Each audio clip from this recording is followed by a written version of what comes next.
another session of AP Human Geography with Mr. Elrod. With the test coming up tomorrow, figured I'd make one last video for the year and just give you a couple of pointers on taking the AP test.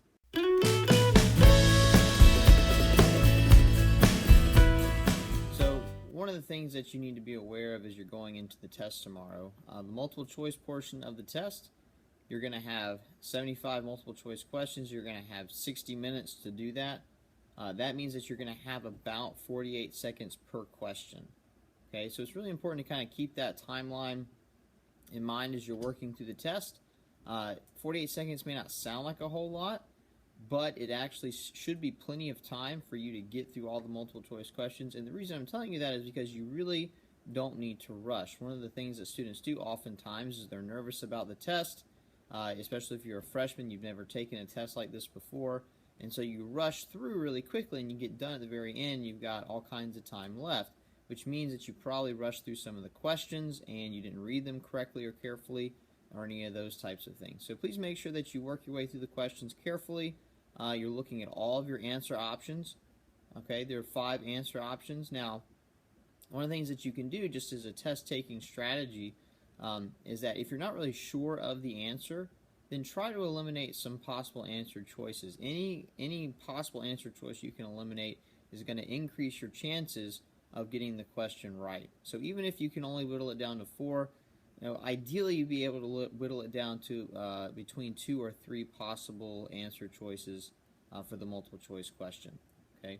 The other thing to keep in mind is that on the AP test there is no penalty for wrong answers. Now what that means is that basically there are 75 possible points on the multiple choice section of the test, and the only way that you can get those points is by answering the question.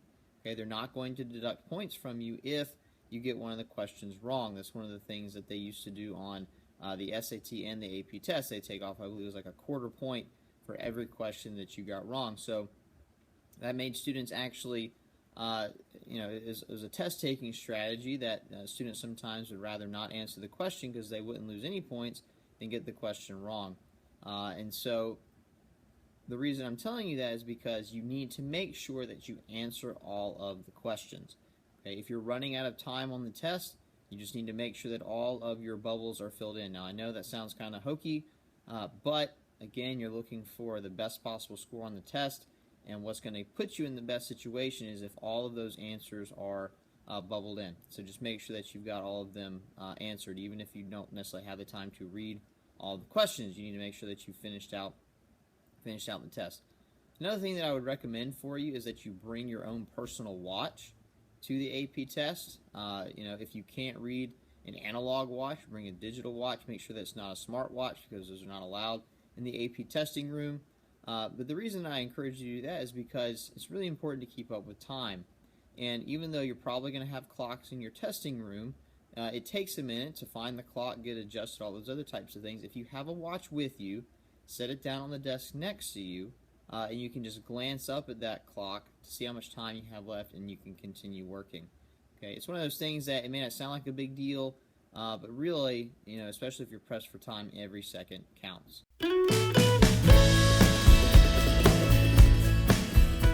Moving on to the FRQs, you have 3 FRQs, 75 minutes to complete the FRQs. That means you get 25 minutes per FRQ.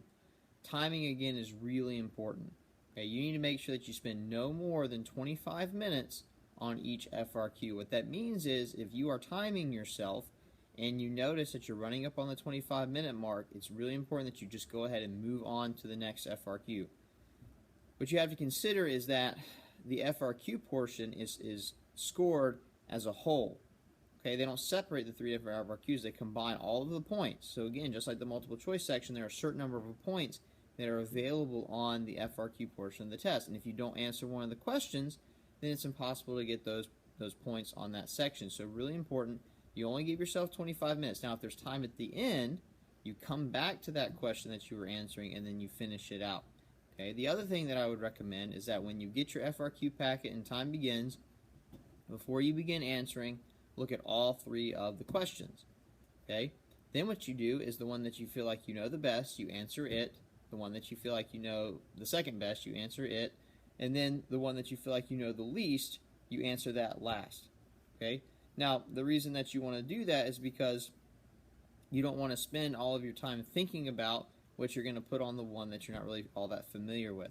Okay, and you want to make sure that you put as much as possible for the one that you are familiar with. Now, a lot of times the danger is on the one that you feel like you know really well, you're going to spend too much time on. So don't do that. Okay, remember the FRQs, you just need to make sure that you're answering the question. Okay, this isn't like the other AP tests where you have to have a good thesis or organization or anything like that. Just make sure that you're answering the question. So a lot of times it doesn't require as much writing sometimes as students like to do. You can answer a lot of them, in 2 to 3 sentences as far as the answer is concerned, A, B, or C. Depending on how much explanation is required. If it's just a definition, you just need 1 sentence. Okay, I guess along those lines, in terms of organization, please, please, please. This is from a reader who will be in Cincinnati in a couple of weeks. Please make sure that you follow the format of the FRQ. If there's an A part, a B part, and a C part, please make sure that you answered A, B, C. This makes it much easier for the reader to see your organization. It makes it much easier to look for and find points so that we can award those appropriately. Okay, but again, you need to be really conscientious of your timing. Make sure that you're staying on schedule. Make sure that you're not going over too much time, and then make sure that you're giving full and complete answers so that you can get all of those points. I wish you the best of luck on your test tomorrow. Thanks for watching the channel throughout the year. Thanks again for your comments and your feedback. Again, I hope that you'll maybe pass along this channel to someone that you know, someone that's taking the course. So, best of luck on your test tomorrow, and as always, I hope to see you next time.